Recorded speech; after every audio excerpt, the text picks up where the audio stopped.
Hey, what's up everybody, and welcome back to News Toast. And what a way to start the week. We had massive news for the Microsoft Activision Blizzard acquisition. There were a lot of people that previously thought that this buyout was dead in the water with the CMA's recent decision, but as I've said before, hold on to your jimmies because things are still not over.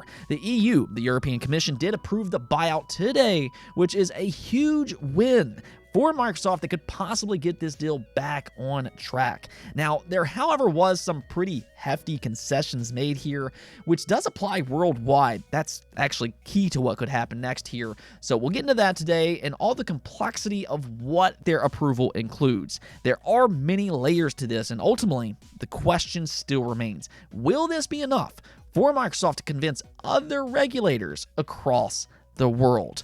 Also, for those enjoying Zelda Tears of the Kingdom, well, unsurprisingly, it had a rather successful launch, but maybe even more so than what you might think. As always, though, do hit those buttons below, like, subscribe, and ring that bell. It is very much appreciated, but other than that, we do have a lot to get into, so let's just go and jump right into it, starting off with, well, actually, Zelda Tears of the Kingdom, or kind of. This is actually Clone of the Kingdom. It's apparently different in this case, and what's happening here is that Dbrand announced their newest skin for the Nintendo Switch, and in their own words, quote-unquote, also, for some reason, available for Steam Deck.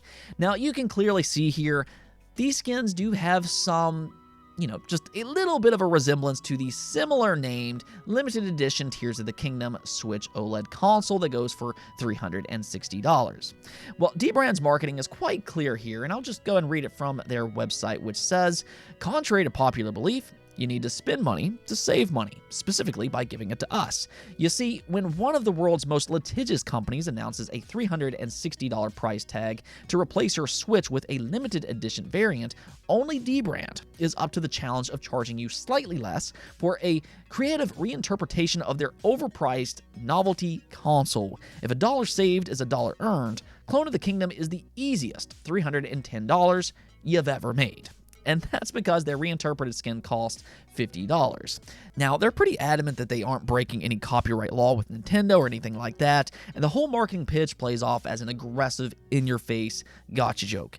But this is, in fact, a real skin. Dbrand's also a well-known, reputable website, so if you do like that Zelda Tears of the Kingdom design, but you don't necessarily want to pay $360 for a console that you very well might already own, well, Dbrand's option, it might actually be enticing. Now, at the same time, I have seen some fans out there that are a little upset with what Dbrand is doing here. So let me know in the comments below. Do you think Dbrand maybe took things a little bit too far, or instead, are you on their side? Now, we also got an update for Humanity. This game appeared in a PlayStation State of Play not all that long ago. If you remember right, we did talk about this previously.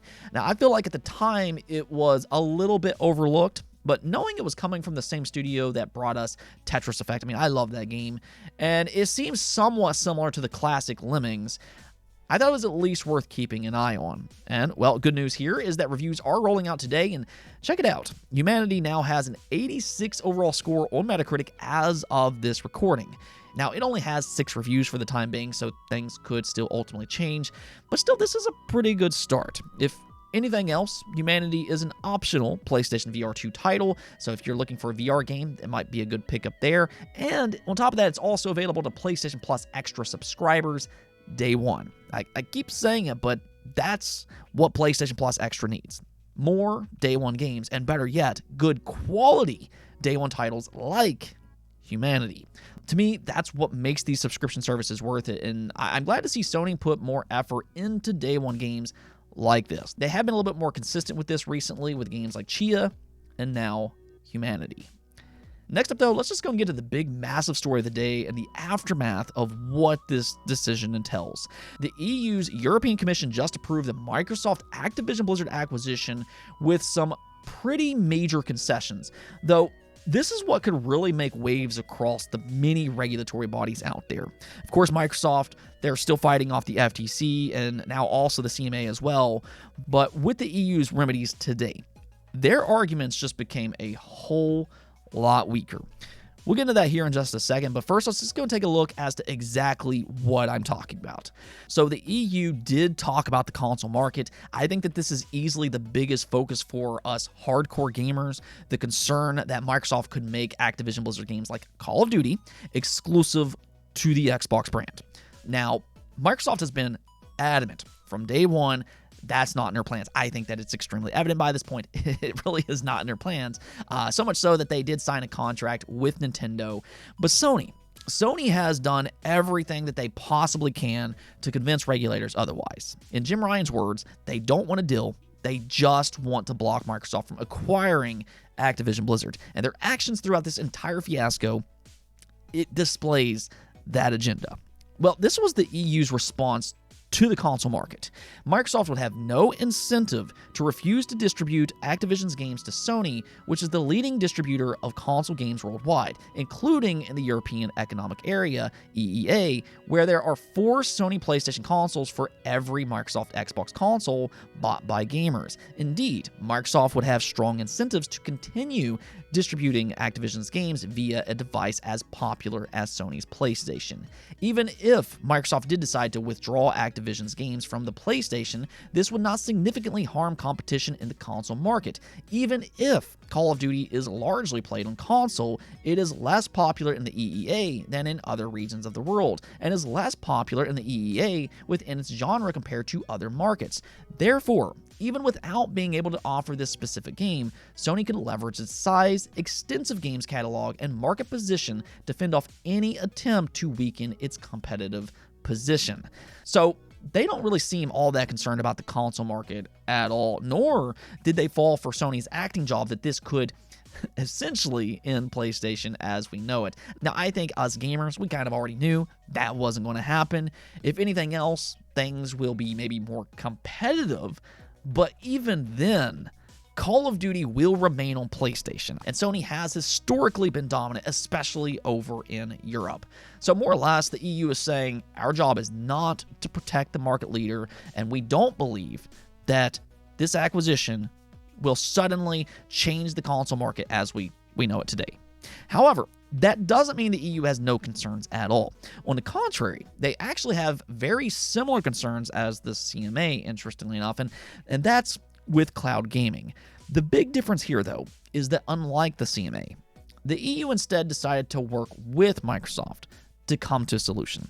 They still want to kind of make sure things don't get out of hand. So this is what they're offering: a free license to consumers in the EEA that would allow them to stream via any cloud game streaming services of their choice, all current and future Activision Blizzard PC and console games for which they have a license. And then also, and this one's the really important one here, a corresponding free license to cloud game streaming service providers to allow EEA-based gamers to stream any Activision Blizzard PC and console games. So, I mean, all things considered, the EU is still being pretty strict on this acquisition. They didn't just completely favor Microsoft here.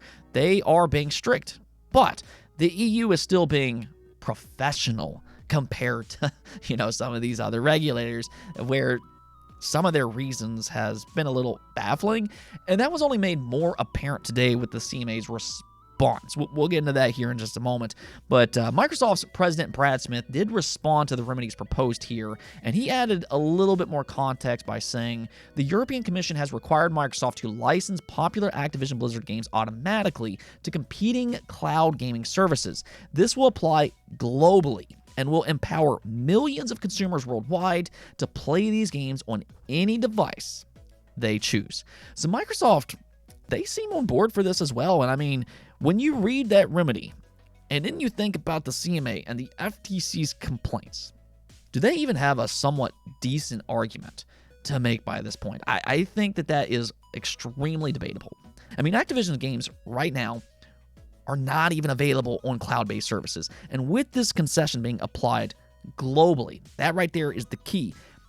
It will be applied globally to all cloud providers with a free license. Every cloud-based platform suddenly would have a huge catalog of popular games to boost their own service with. I mean, honestly, this could be huge for the cloud-based market, which right now has no guarantee of future success. So this would help cloud gaming. And most importantly, for these regulators, Microsoft will have no advantage in cloud gaming because they don't get exclusives out of this buyout.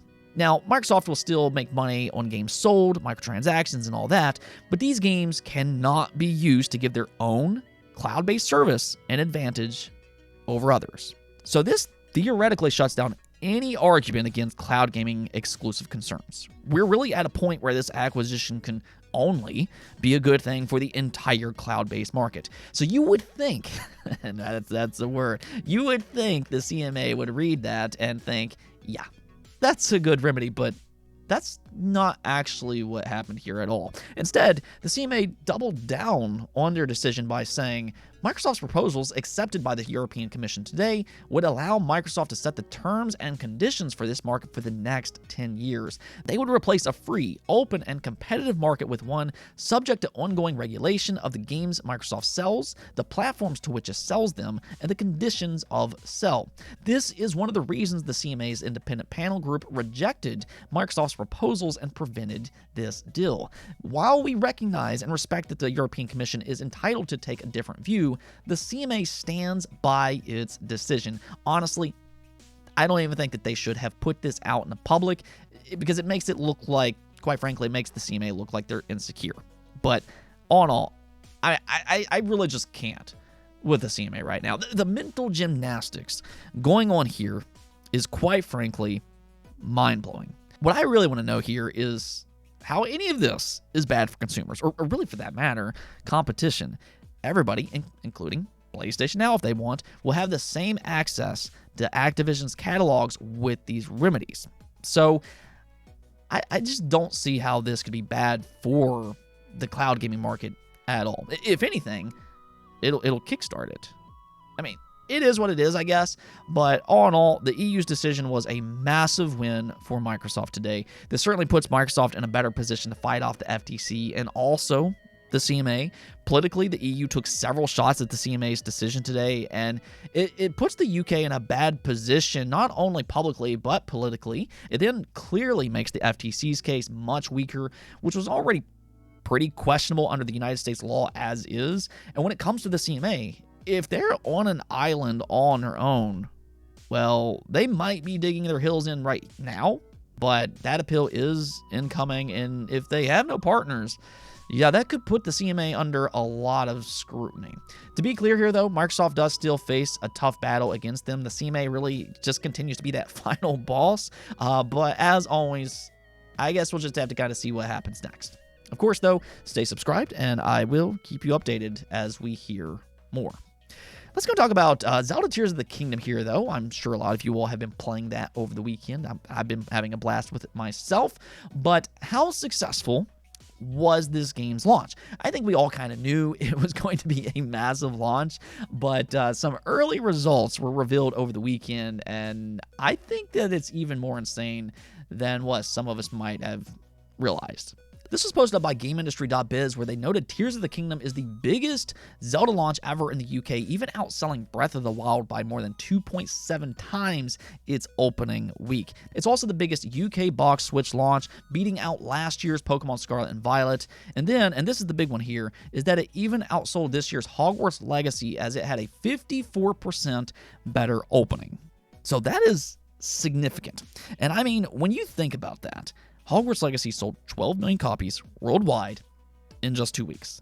But here, or at least over in the UK, Zelda Tears of the Kingdom has had a significantly better box launch, all while being exclusive to one singular platform. That is absolutely crazy. Now, we'll see if the numbers reflect similar results worldwide. Keep in mind, this is just physical units sold, so it doesn't really tell the entire story, but without a doubt, what a launch. Not only is Zelda Tears of the Kingdom one of the best reviewed games of all time, but it's also now looking to be one of this year's best-selling games. And yeah, just big congrats to Nintendo here. I think it's well-deserved. And who knows where this game will end up on Nintendo's best-selling list when all is said and done. Let's go take a look at the poll of the day. They were asked you all, are you going to pick up the ROG Ally when it releases? And as you can see here, 10% of you all said yes, it will be my first handheld PC. 3% of you all then said yes, even though I already own a Steam Deck, another handheld PC. 28% of you all then said still undecided, waiting. And then 53% of you all said no, not interested.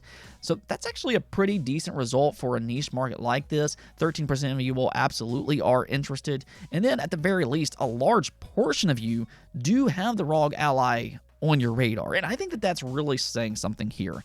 These PC handhelds, they're making waves. They're drawing interest, and I think that that's only going to grow from here on out.